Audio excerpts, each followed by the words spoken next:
আপনার কাছে তুলে ধরেছি, শুনে রেখে দেন। হাসরের ময়দানে আল্লাহ রাব্বুল আলামিন বলেন, তোর অন্তরঙ্গ বন্ধু, আপনার প্রিয় বন্ধু আপনার খোঁজ খবর নেবে না। আল্লাহ রাব্বুল আলামিন বলেন, ওয়ালা ইয়াসআলু হামিমুন হামিমা। কিয়ামতের ময়দানে, হাসরের ময়দানে অন্তরঙ্গ বন্ধু আর এক অন্তরঙ্গ বন্ধুকে খোঁজ খবর নেবে না। ইউবাসসারুনাহুম, অথচ তাদের সামনাসামনি রাখা হবে, তারা সামনাসামনি থাকবে। বন্ধুর জন্য কত মায়া, বন্ধুর সাথে একদিন ফোনে কথা না মনটা অতিষ্ঠ হয়ে যায়। ও দুনিয়ার মানুষ, তবে আসরের ময়দানে দুনিয়ায় থাকা অবস্থায় যদি আপনি নিজেকে উন্নতি করে আল্লাহর কাছে না যেতে পারেন, আসরের ময়দানে আপনার সাহায্য করার জন্য একজনও দাঁড়াবে না, যদি আমলনামা ভালো না থাকে।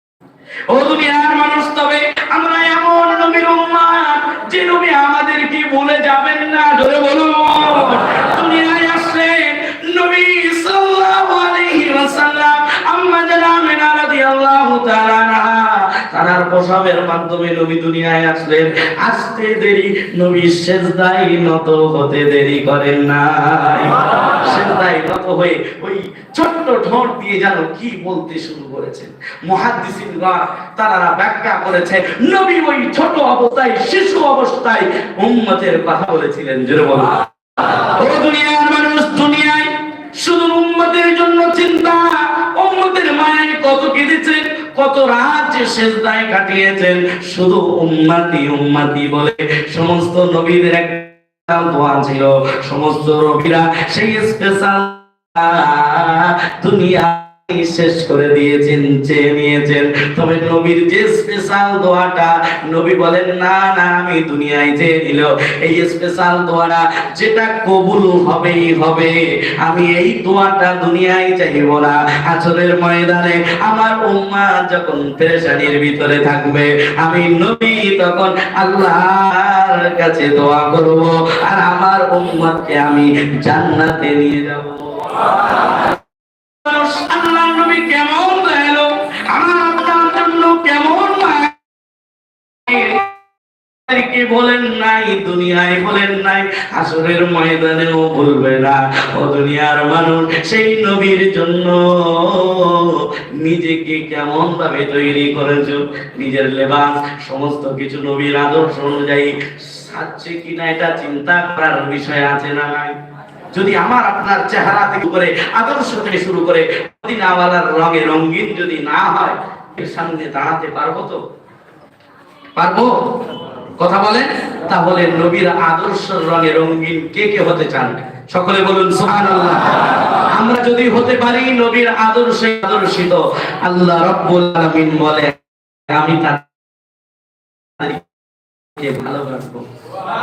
আল্লাহ রাব্বুল আলামিন বলেন, তুহিব্বুনাল্লাহ ফাত্তাবিউনি ইউহিব্বুকুমুল্লাহ ওয়া ইয়াগফির লাকুম যুনুবাকুম আল্লাহু গফুরুর রহিম।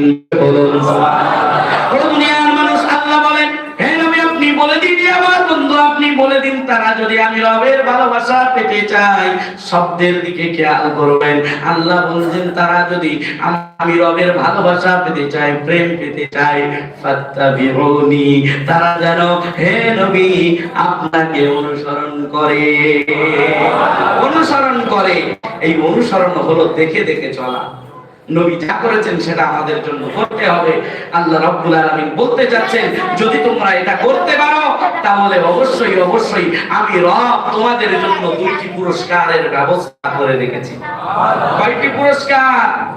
দুইটি পুরস্কার ভিতরে আল্লাহ রাব্বুল আলামিন বলেন, ইউহিব্বুকুমুল্লাহ, আমি আল্লাহ তাদেরকে ভালোবাসবো। এই ভালোবাসবো বলে তিনি ক্ষান্ত নয়, তিনি বলছেন আমি তারপরের পুরস্কারটা, ওয়ায়াগফিরু লাকুম যুনুবাকুম, আমি আল্লাহ তাদের পূর্বের গুনাহ মাফ করে দেব।